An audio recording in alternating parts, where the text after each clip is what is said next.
श्री सीतारामचंद्राभ्याम नमः। युद्धकांड 25वां सर्ग।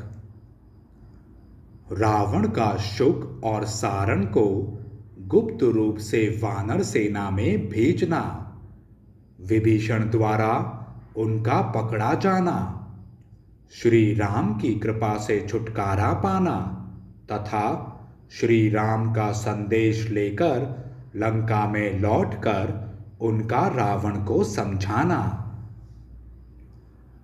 दशरथ नंदन भगवान श्री राम जब सेना सहित समुद्र पार कर चुके, तब श्रीमान रावण ने अपने दोनों मंत्री शुक और सारण से फिर कहा, यद्यपि समुद्र को पार करना अत्यंत कठिन था, तो भी सारी वानर सेना उसे लांघकर इस पार चली आई।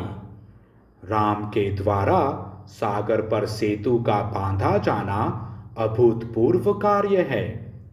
लोगों के मुंह से सुनने पर भी मुझे किसी तरह यह विश्वास नहीं होता कि समुद्र पर पुल बांधा गया होगा। वानर सेना कितनी है, इसका ज्ञान मुझे अवश्य प्राप्त करना चाहिए। तुम दोनों इस तरह वानर सेना में प्रवेश करो कि तुम्हें कोई पहचान ना सके। वहां जाकर यह पता लगाओ कि वानरों की संख्या कितनी है, उनकी शक्ति कैसी है, उनमें मुख्य मुख्य वानर कौन कौन से हैं, श्री राम और सुग्रीव के मनो अनुकूल मंत्री कौन कौन हैं, कौन कौन शूरवीर वानर सेना के आगे रहते हैं। अगाध जल राशि से भरे हुए समुद्र में वह पुल किस तरह बांधा गया, महामनस्वी वानरों की छावनी कैसे पड़ी है, श्री राम और वीर लक्ष्मण का निश्चय क्या है, वे क्या करना चाहते हैं, उनके बल पराक्रम कैसे हैं, उन दोनों के पास कौन कौन से अस्त्र शस्त्र हैं और उन महामना वानरों का प्रधान सेनापति कौन है।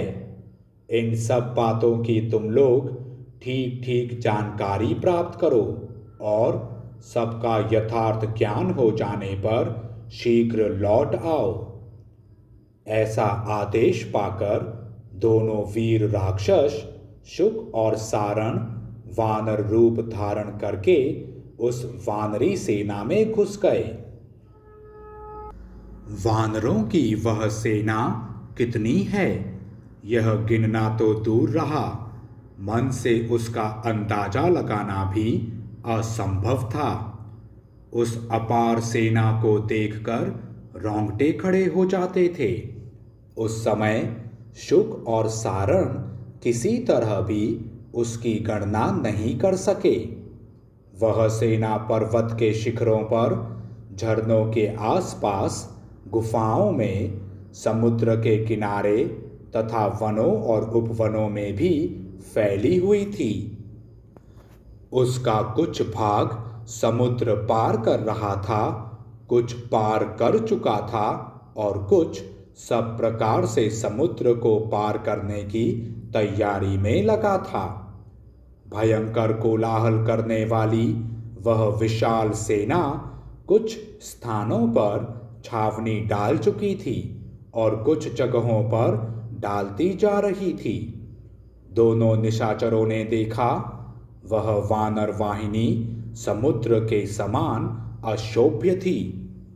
वानर वेश में छिपकर सेना का निरीक्षण करते हुए दोनों राक्षस शुक और सारण को महातेजस्वी विभीषण ने देखा, देखते ही पहचाना और उन दोनों को पकड़कर श्री रामचंद्र जी से कहा, शत्रु नगरी पर विजय पाने वाले नरेश्वर, ये दोनों लंका से आए हुए गुप्तचर एवं राक्षस राज रावण के मंत्री शुक तथा सारण हैं।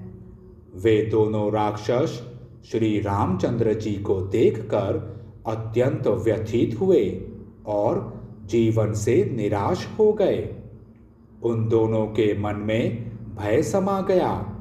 वे हाथ जोड़कर इस प्रकार बोले, सौम्य रघुनंदन, हम दोनों को रावण ने भेजा है और हम इस सारी सेना के विषय में आवश्यक जानकारी प्राप्त करने के लिए आए हैं। उन दोनों की वह बात सुनकर संपूर्ण प्राणियों के हित में लगे रहने वाले दशरथ नंदन भगवान श्री राम हंसते हुए बोले, यदि तुमने सारी सेना देख ली हो, हमारी सैनिक शक्ति का ज्ञान प्राप्त कर लिया हो तथा रावण के कथनानुसार सब काम पूरा कर लिया हो, तो अब तुम दोनों अपनी इच्छा के अनुसार प्रसन्नतापूर्वक लौट जाओ, अथवा यदि अभी कुछ देखना बाकी रह गया हो तो फिर देख लो। विभीषण तुम्हें सब कुछ पुनः पूर्ण रूप से दिखा देंगे। इस समय जो तुम पकड़ लिए गए हो, इससे तुम्हें अपने जीवन के विषय में कोई भय नहीं होना चाहिए, क्योंकि शस्त्रहीन अवस्था में पकड़े गए तुम दोनों दूतवत के योग्य नहीं हो। विभीषण, ये दोनों राक्षस रावण के गुप्तचर हैं और छिपकर यहाँ का भेद लेने के लिए आए हैं। ये अपने शत्रु पक्ष में फूट डालने का प्रयास कर रहे हैं। अब तो इनका भंडा फूट ही गया, अतः इन्हें छोड़ दो। शुक और सारण, जब तुम दोनों लंका में पहुंचो तब कुबेर के छोटे भाई राक्षस राज रावण को मेरी ओर से यह संदेश सुना देना।